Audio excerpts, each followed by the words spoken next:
falando, tudo bem com vocês? Como passaram aí a semana? Espero que estejam todos bem, não é? Eu sou a professora Santina e vamos para mais uma aula de ciências. Mas antes de começar a nossa aula, vocês já sabem, né? Vamos lembrar os nossos combinados, que são ainda muito importantes, tá? Vamos lembrar aqui? Olha só. Primeiro, evite circulação desnecessária nas ruas. Não é para fazer aglomeração. Lave com frequência suas mãos. Ao tossir ou espirrar, cubra o nariz e a boca. Mantenha os ambientes limpos e bem ventilados. Higienize com frequência os objetos que você utiliza. Utilize máscara ao sair de casa. Durma bem e tenha uma alimentação saudável. Não toque olhos, nariz e boca antes de lavar as mãos. Não compartilhe objetos de uso pessoal. E evite abraços, beijos e apertos de mão. Por enquanto, é necessário ainda mantermos esse comportamento para que todos tenham saúde e acabe a pandemia. Tá certo aí? Combinados? Então tá joia. Vamos lá, pessoal. Vocês já estão ali preparados com o caderno, lápis, a borracha, os materiais necessários para a aula? Então, se estiver tudo ok, já podemos fazer então as anotações ali da data de hoje e aula número 29 de ciências. Vou dar um tempinho para que você se organize e eu já volto.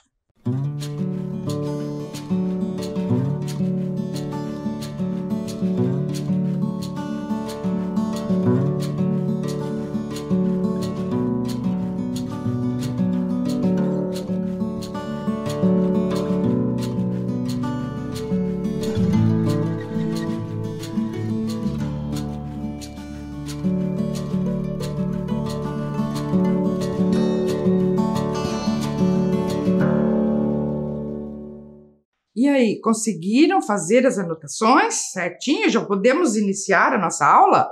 Então, vamos lá. O tema da aula de hoje é continuação do terceiro trimestre. Lembram que nós estamos estudando Terra e Universo? Nós vimos movimento de rotação da Terra. Vamos terminar hoje as fases da Lua, vamos falar sobre o movimento de translação e outros assuntos bem interessantes que vocês vão amar a aula hoje, tá bom? Então, mas antes de começarmos, vamos relembrar as aulas passadas? Eu tenho recebido muitas imagens dos trabalhos que os estudantes e as professoras e os professores estão fazendo. Parabéns aí a todos, tá? Olhem esse aqui. O estudante Vitor, lá da escola Ninfa Peplol, mandou, olha que legal, gente. Ele fez certinho aquela atividade do gnomo e conseguiu identificar onde está o norte, sul, leste, oeste. As direções cardeais, né? Muito bem, parabéns aí. Também aqui, ó, o Cauã, da Escola Municipal Paranavaí, fez também o foguete, o gnomo, identificou as direções cardeais. Também o Luiz Felipe, lá da Escola Maria de Lourdes Pegoraro. Aqui também a Emily, da Escola Leonel Moro, e o Heitor, da Escola Ana Ela.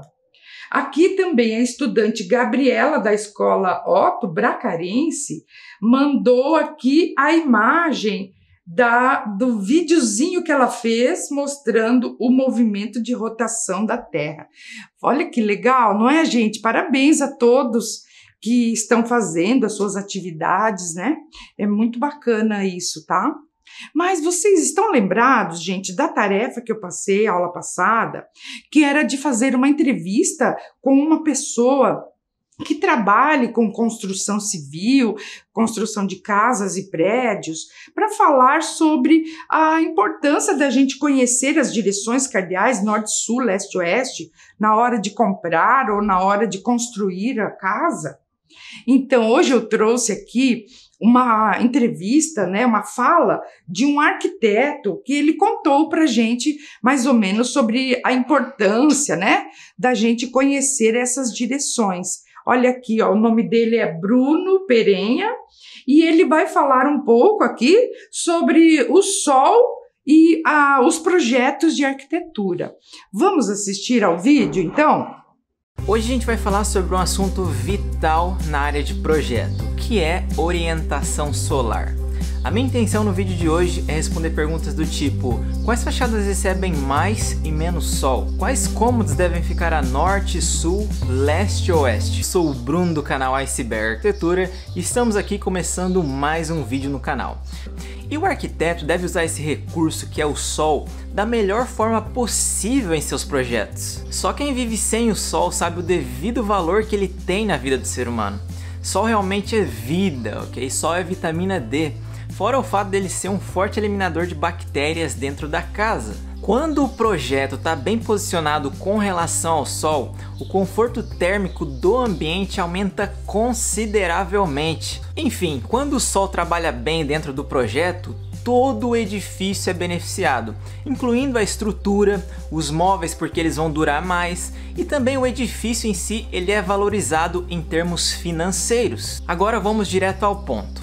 Em cada parte do planeta você deve pensar a orientação solar de uma forma diferente, porque obviamente nas diferentes partes do planeta o Sol se põe de uma maneira diferente, o Sol trabalha de uma maneira diferente. De maneira geral, para quem vive no Brasil, a face leste vai ser aquela face que vai receber o melhor sol do dia. Por quê?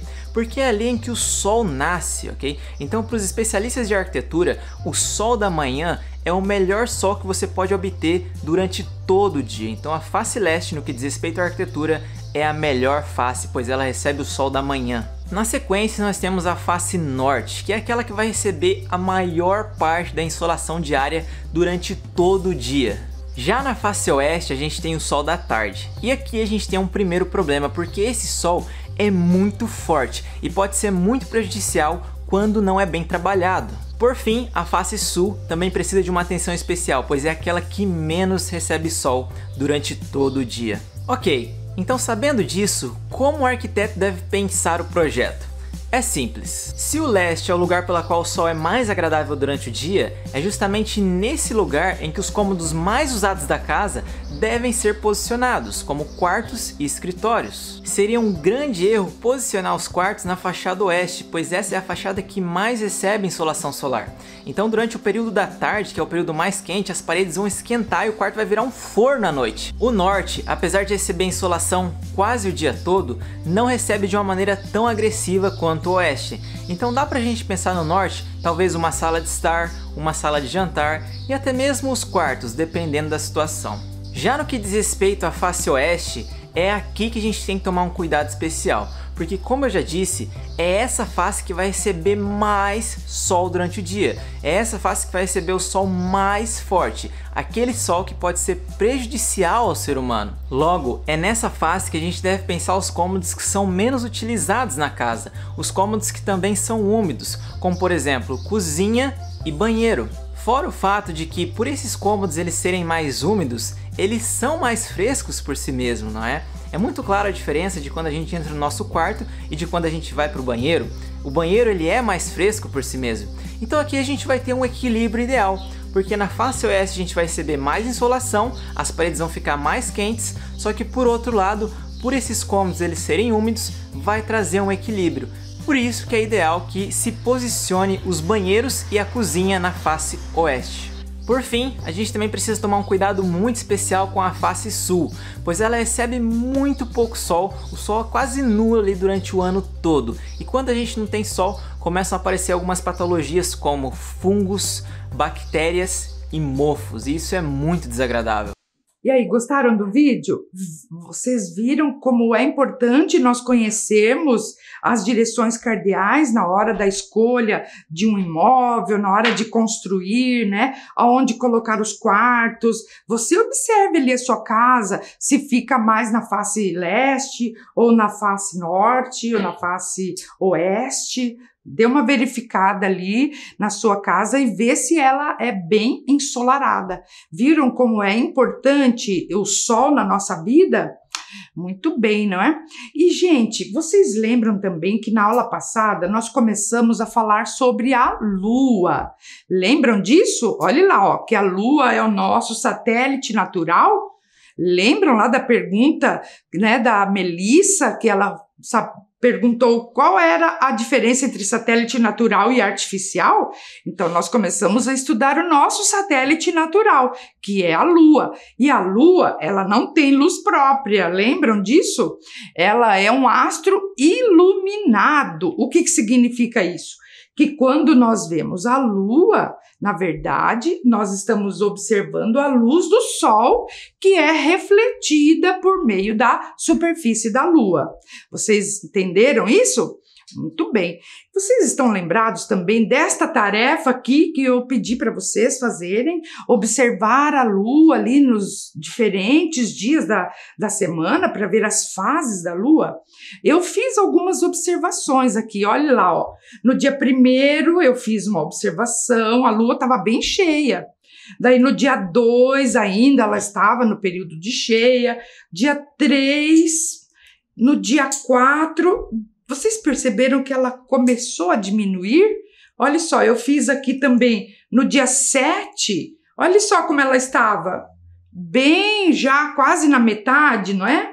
Olha lá, no dia 8 começou a fase minguante, ela começou a minguar, começou a diminuir, não é? Olha só, no dia 9, no dia 10 estava bem pequenininha, não é? Vocês façam essa tarefa de observação da Lua. Hoje, por exemplo, observem o céu e vejam em que fase da Lua nós estamos. E vocês lembram por que existem essas fases? Lembram que nós falamos sobre os movimentos da Lua? A Lua também tem 3 movimentos, tá? Conhecidos.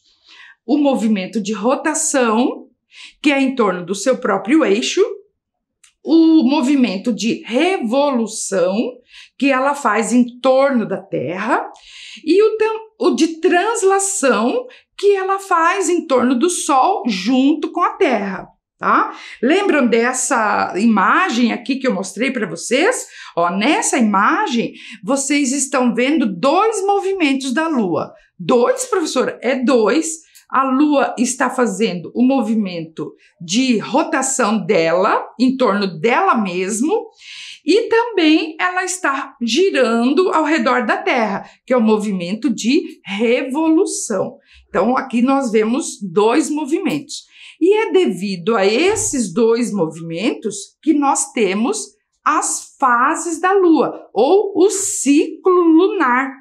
Então, observem aqui, ó, quando a Lua gira ao redor da Terra e também ao redor dela mesmo, nós daqui da Terra, nós vemos apenas uma parte da Lua, metade dela só que nós vemos, tá? Observem bem aqui. E a partir daí, nós temos as fases da Lua. São, na verdade, né, gente, são 29 fases. Mas as 4 principais são essas que nós chamamos de Lua Nova, Lua Minguante, Lua Cheia e a Crescente, tá?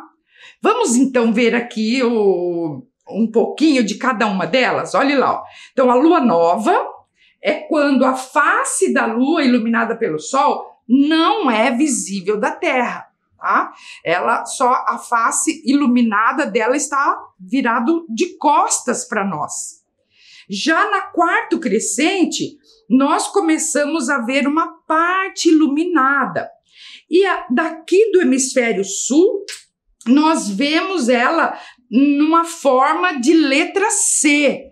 Mas isso não é muito frequente, mas é uma forma da gente poder identificar, não é? Então, vejam lá a Lua quarto crescente, porque ela tem um formato assim de letra C. Depois da crescente vem a cheia. A Lua cheia é quando nós vemos ela inteiramente iluminada. A face que é visível para nós aqui na Terra, ela está iluminada pelo Sol inteiramente. E depois de alguns dias, não é? Vem a Lua minguante, quando ela começa de novo a ficar parcialmente iluminada. Nós vemos só a metade da face iluminada. E daí ela vai começar a minguar, e daí vem de novo a lua nova, depois a crescente, depois a cheia, depois a minguante, e assim, né?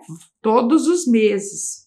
Olha aqui, ó, eu trouxe aqui nessa imagem a lua desse mês de novembro que nós estamos, não é? Então, vejam, vocês lembram na aula passada que ela estava bem no dia 5, né, que foi a aula passada, ela estava já começando a minguar. No dia 8 foi a lua minguante. E hoje, no dia 12, se vocês olharem, ela vai estar bem pequenininha no céu, não é? Daí, no dia 15, domingo, vai ser lua nova. Depois, a lua nova, lá para o dia 20, 21, ela vai começar a crescer novamente, ó, a lua crescente. E aí, de novo, 23, 24, 25, dia 29, dia 30 é lua cheia novamente, tá? Vocês entenderam, então, as fases da lua, como que ela acontece? Pessoal, para nós entendermos, é muito bom construirmos modelos, né? Então, eu tenho aqui uma atividade para vocês, olha só, que é a construção de um modelo de ciclo lunar, tá? Para isso, vocês vão precisar de alguns materiais, tá? Que é uma bola de plástico ou de papel ou de isopor, apesar de que vocês sabem que o isopor não é reciclável, mas se não encontrarem outra, pode ser também, tá? E 4 bolinhas menores. E também vamos precisar de um palito de churrasco ou de algodão doce, né? Aqueles palitos, e uma luminária, tá? Eu vou mostrar para vocês, eu fiz aqui um modelinho que é mais ou menos esse aqui, olha, tá? Essa imagem foi feita por um professor, né? Ele utilizou bolas de isopor, né? Mas eu vou mostrar para vocês um modelo que eu fiz aqui, tá? Vamos ver aqui bem de pertinho, olha só. Então, gente, eu construí aquele modelo que eu mostrei para vocês, né? Utilizei aqui um globo terrestre que eu tinha em casa, pequenininho, e 4 bolinhas de ping-pong, tá? E alguns arames para poder prender, né, toda a estrutura. Então, o que eu quero mostrar... E aqui eu vou utilizar, então, a luz do sol vai ser a lanterna do meu celular. Então, observem aqui, olha só. Quando nessa posição nós vemos aqui a lua, quem está aqui na Terra é noite e a lua cheia, ó. Daí, quando a lua vai girando, o arame aqui, pessoal, e as bolinhas são o ciclo que ela vai fazendo, tá? Não significa que a lua, né, são 4 luas, tá? Então, aqui a lua cheia, e aqui no Brasil, ó, nós estamos à noite e nós estamos vendo a lua cheia. Aí aqui a lua vai caminhando e aqui, olha, quem está aqui está começando a amanhecer, a lua está minguante, tá? E aqui, continuando, aqui é dia e nós vemos a lua bem escura, porque a face dela que está iluminada não é o contrário, é o oposto do que está virado para a Terra. Então, aqui é lua nova. E aí, continuando o ciclo, aqui a gente vai ver no amanhecer a lua crescente, e que vai continuar até se tornar cheia novamente, e aí vai minguante, e aí lua nova, lua crescente, lua cheia, e assim se faz, né, o ciclo lunar. Vocês conseguiram identificar? Tentam fazer isso ali em casa com a ajuda de seus familiares, tá bom? E aí, vocês entenderam mais ou menos como se faz esse modelo de ciclo lunar? Vocês podem fazer ali em casa com os materiais que vocês tiverem. Pode ser até bolinhas de papel, arame, o que vocês tiverem ali, tá bom? Mas olha, agora observem aqui esse esquema, observe essa imagem, tá? Que eu fiz mais ou menos assim, ó. Coloquei a Terra apontando norte e sul, onde dia e noite, e aí as fases da Lua e o Sol. Vocês estão observando aqui essa imagem? Observem bem, tá? E aí mostra a rotação da Terra. Estão percebendo ali, gente, que é a flechinha azul? E também a translação da Lua, que é, na verdade, é a revolução, né, que ela faz ao redor da Terra. Estão entendendo aí? E agora, então, observem essa imagem aqui. Considere, então, a disposição Sol, Terra, Lua. Assim, ó, nessa sequência, Sol, Terra e a Lua, nessa sequência. Uma pessoa que está lá no lado escuro da Terra, onde é noite, vê qual fase da Lua? Observem lá. Vou dar um tempinho para vocês pensarem. Olha ali. Então, nessa sequência, Sol, Terra, Lua. E aí, de noite, a pessoa que está ali na Terra, do lado escuro, à noite, vê qual Lua? Tá dado, né, gente? Ali, ó, você, né, a carinha ali. Qual que é a Lua que nós enxergamos? A Lua cheia. Muito bem, não é? Entenderam? Agora, olha essa outra imagem aqui. Agora, nós vamos considerar a disposição Sol, Lua, Terra. Assim, ó. Sol, Lua, Terra. Uma pessoa do lado escuro, lá da noite, está vendo qual fase da Lua? Olhe lá, a pessoa que está aqui vai ver qual a Lua. Como que está a Lua para essa pessoa? É a Lua nova, não é? Vocês entenderam, gente? Olha só, dependendo da posição da Lua e da posição da gente aqui na Terra, nós vemos também uma parte da Lua iluminada e outra não. Isso determina as fases da Lua. Tem uma outra forma da gente fazer também, que você pode fazer ali em casa, assim, ó, olha só. Vocês peguem uma luminária que vai ser o Sol. Pegue uma bolinha e um palito e imaginem que a Terra é sua cabeça. Olha só, essa disposição. Eu vou fazer aqui mais ou menos para vocês entenderem. Olha aqui, ó. Eu vou, né, fiz aqui, ó, você coloque aqui a sua cabeça é a Terra, a Lua e a luz ali é o Sol. E você faça esse movimento, olha só. Aqui, então, é crescente. Aqui é lua cheia. Aqui é minguante. E a nova novamente. Tá? Vocês podem experimentar fazer isso, ó, utilizando uma bolinha ali de ping-pong, uma bolinha de papel que vocês estiverem ali na sua casa, mas imaginando então que é a Lua, pegue uma lanterna para ser o Sol e a sua cabeça aqui como se fosse o planeta Terra, tá? Então é uma outra sugestão também, certo? Um outro instrumento que existe nas escolas é o telúrio, tá? Muita gente conhece ele como planetário, mas na verdade ele é só não é um planetário, né? Ele é só uma forma de mostrar como é o sistema Sol, Terra, Lua. E aqui nesse caso também, olha só, não sei se vocês conseguem perceber, que existe aqui também os outros planetas do sistema solar. Só que eles não estão numa distância adequada, proporcional, e também nem as órbitas deles estão aqui de forma correta. Mas o telúrio, pessoal, é uma forma da gente entender um pouquinho o movimento de rotação, de translação e as fases da Lua. Olha só aqui, ó, eu vou fazer, ele é manual, tá?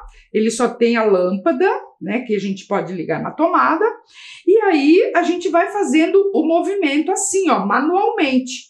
Então, olha, vou posicionar ele aqui no comecinho de novembro, ó. Nós estamos no mês de novembro, tá? Então, olhem aqui, ó. A Terra está fazendo o movimento de rotação.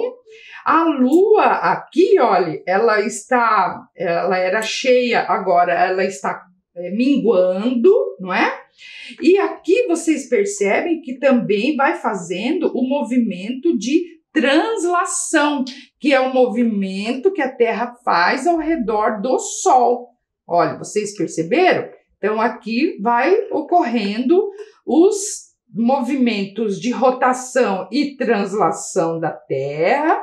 A gente consegue observar as fases da Lua e também as estações do ano, tá? Então, tudo bem aqui, gente?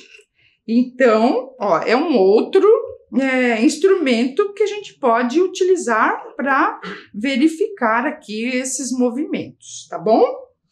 Então, agora, olha só, eu vou passar uma tarefinha para vocês, falando em construção de modelos, e vocês já sabem, né? Olhem aqui, eu vou dar uma tarefa. Vocês vão construir uma maquete que represente as fases da Lua aqui do hemisfério sul, tá?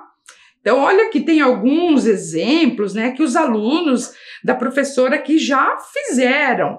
Então, vocês podem utilizar diferentes materiais, não é?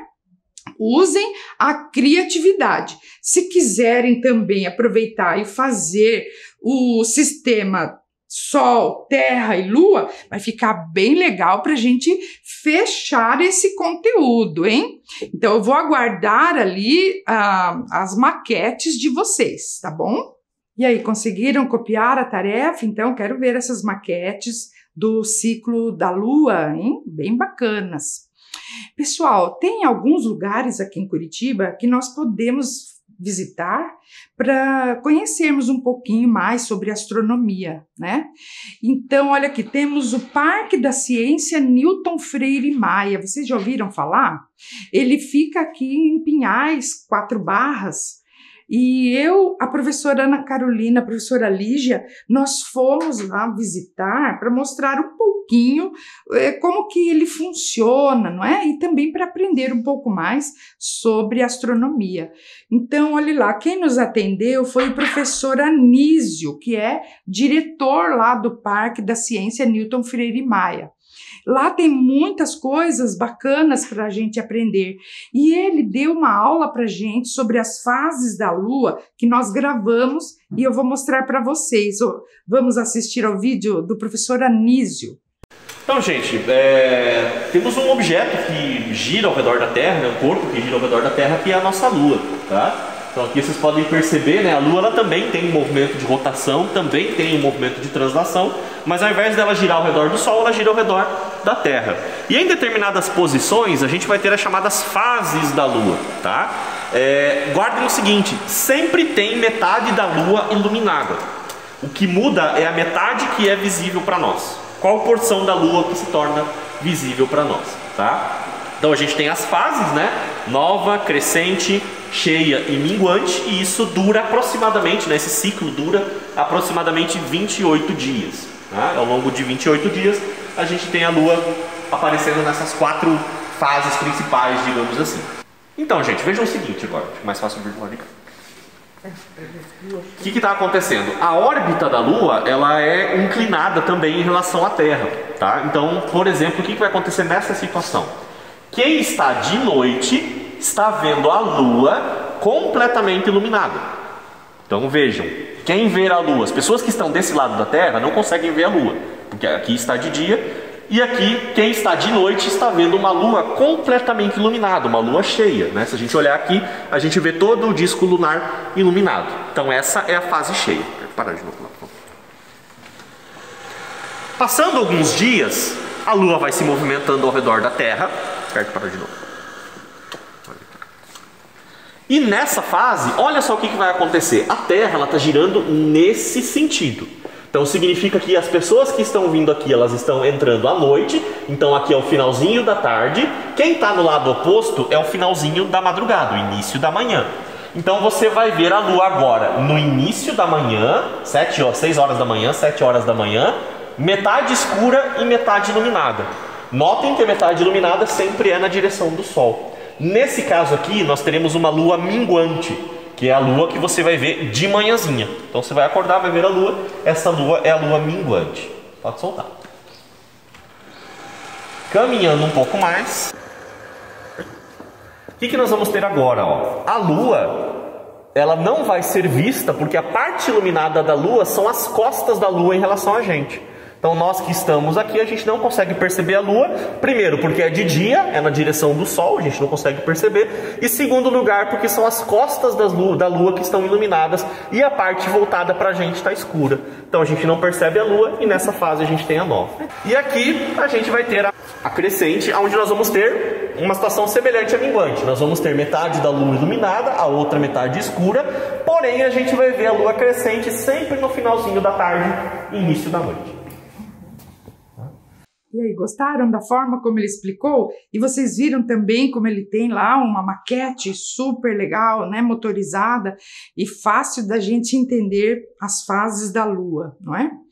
Mas vocês podem estar se perguntando como que a gente consegue saber tantas coisas sobre a Lua, não é?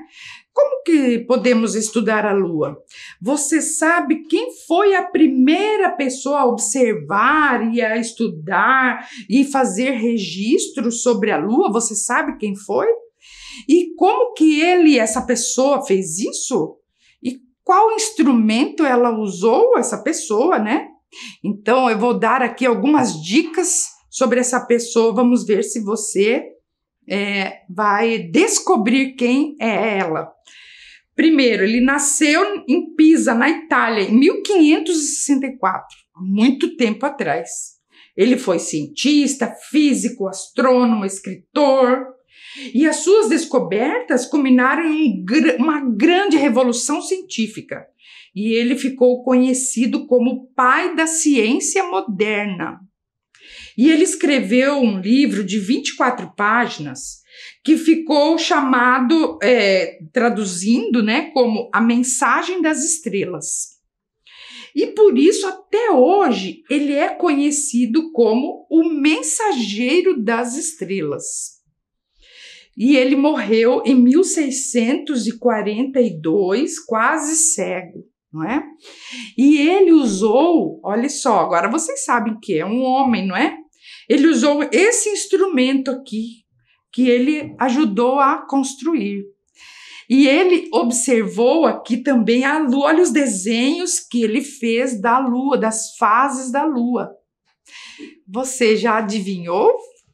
Quem que você acha que é ele? Quem é? Quem é? Olha só, ele é o Galileu Galilei, o mensageiro das estrelas. E eu trouxe aqui para vocês, então, uma história que a professora Alessandra vai contar para vocês. Vamos ouvir a história da professora Alessandra? Agora você vai conhecer a história do Mensageiro das Estrelas. Este é o livro que conta a biografia do Galileu Galilei. A gente vai saber um pouquinho mais sobre ela.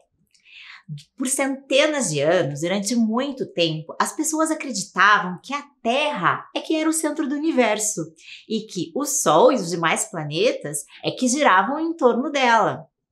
Todo mundo acreditava, ninguém ousava pensar diferente e nem testavam conhecimentos para saber se era real ou não. Simplesmente acreditavam. Mas teve uma vez um homem que olhou para o céu e pensou que as coisas poderiam ser diferentes. Ele se perguntou se não seria diferente isso. Será que realmente a Terra é o centro do universo? Esse cara não conseguiu desenvolver todos os seus estudos, mas ele foi muito importante. foi Copérnico. Outro homem é que precisou concluir os seus estudos. E aí, você sabe quem é, né? Bem, naquele tempo, a Itália era um país em que viviam muitos artistas, escritores, músicos e sábios. Então, se estudava muito naquela região. Era uma região em muito potencial. Se estudava bastante mesmo. E foi lá, na Itália, na cidade de Pisa, que nasceu um menininho com olhos plenos de estrelas. Então, seus pais lhe deram o nome de Galileu. Galileu cresceu como todas as outras crianças, né? E se dava muito bem com todo mundo, tranquilamente. Desenvolvia suas atividades quase como todo mundo. Com a diferença em que ele era muito mais curioso e vivia com a cabeça nas estrelas. Essa curiosidade lhe rendeu muitos bons frutos. Ele estudou matemática e física e se tornou brilhante. Todas as pessoas diziam que Galileu era uma estrela. Que bonito, né? Desenvolveu seus estudos de matemática, de física, se tornou professor, dentre inúmeras outras atividades que ele exercia. E aí ele ouviu falar de um instrumento novo que estava sendo desenvolvido para observar os objetos de longe, né? Que estavam muito, muito distantes e que não podiam ser vistos sem o auxílio deste equipamento. Você sabe que equipamento é esse? Acho que você já sabe, né? Galileu, então, foi procurar recursos para construir o seu próprio equipamento. E ele conseguiu, então, fazer esse modelo do telescópio. Noite após noite, ele via pelo telescópio e fazia anotações. Essas anotações foram extremamente importantes. Todas as constatações que ele fazia, tudo que ele observava, ele anotava para depois ser estudado. E tudo que ele conseguiu recolher de informação foi publicado depois num livro chamado Mensageiro das Estrelas. Este livro ganhou bastante repercussão. Muitas pessoas leram e se interessaram pelas ideias dele, que eram realmente muito inovadoras. Então, as pessoas se admiraram com tudo aquilo que ele podia mostrar, tudo que o telescópio permitia que Galileu pudesse ver e registrar e mostrar para as outras pessoas. Então, essas pessoas todas que tiveram o contato com esse livro e ficaram admiradas com as suas descobertas, passaram a fazer muitas homenagens a Galileu. E isso chegou ao extremo de chegar a ser muito extravagante. Era um exagero. Eram estátuas, homenagens e festas, e aquilo chamou a atenção da sociedade da época, que não aceitava ideias muito revolucionárias, não. Então, as pessoas que fizeram essas homenagens dos mapas do céu, que admiraram esse livro também, acabaram colocando Galileu numa situação não muito boa, porque despertou o olhar daquela sociedade que não aceitava de fato essa visão diferente. Assim, as pessoas se interessavam cada vez mais pelas estrelas. Aqui temos exemplos das estátuas em homenagem, e a fama de Galileu cresceu muito, passou a incomodar. Ele foi chamado, então, à presença do Papa. Então, as pessoas estavam realmente não gostando muito dessa ideia diferente dele. Há aquelas pessoas que se interessavam, mas a sociedade era muito conservadora e ele sentiu muito medo, porque ele sabia que ele poderia sofrer terríveis torturas e castigos por ter um pensamento diferente, por não seguir a tradição.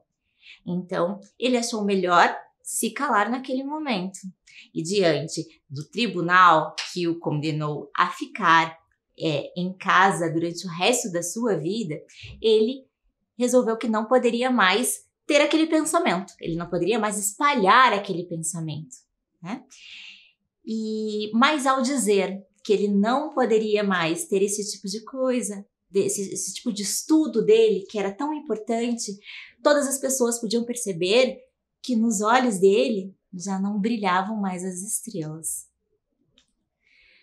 condenado então a ficar preso em casa para o resto dos seus dias, sob vigilância o tempo todo, ele continuou observando as estrelas e continuou fazendo seus registros. Sim, mesmo depois de ter ficado cego, ele continuou fazendo observações importantíssimas que puderam chegar até nós, até hoje.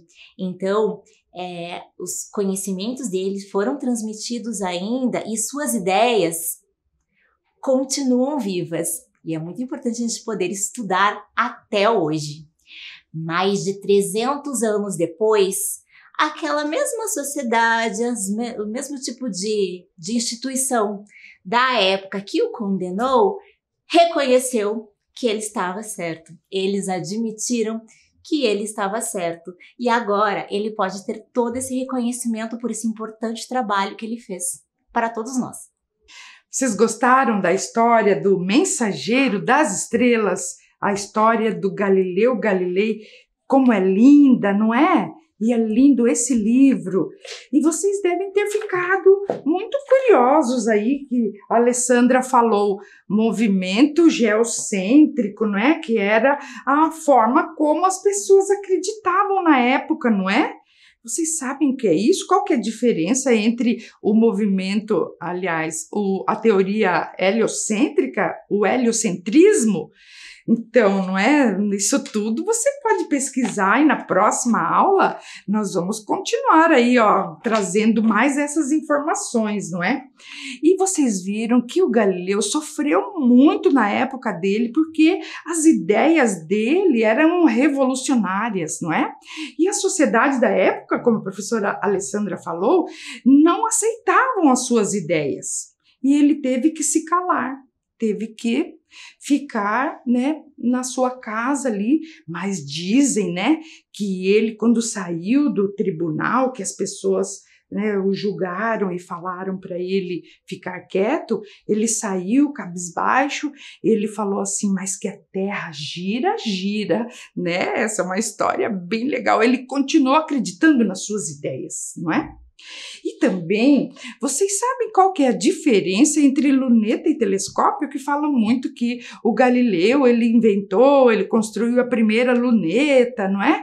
Mas qual que é a diferença entre luneta e telescópio, não é? Você não gostaria de construir aqui um telescópio aqui, caseiro, com materiais bem simples? Então, olha só, para a próxima aula, eu quero que você providencie alguns materiais que a gente vai construir aqui, então, uma luneta caseira, né, ou um telescópio. E é isso, você precisa desses materiais, ó. Eu vou deixar aqui um tempinho na tela para que você possa copiar, tá? Os materiais que precisamos para a próxima aula.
Então, conseguiu copiar ali alguns materiais, né? Na verdade são 2 tubos, um pequeno, um maior, um menor. Se você tiver lupas, né, em casa, fita adesiva, coisas simples, né, que eu vou mostrar na próxima aula. Mas, gente, por hoje chega, né, o nosso tempo acabou. Você gostou da nossa aula? Hoje falamos sobre a Lua, o ciclo lunar, não é? Sobre Galileu Galilei. Não esqueçam das tarefas, hein? Aquela de construir um modelo do ciclo lunar, não é? E também dos materiais para construir a nossa luneta na próxima aula.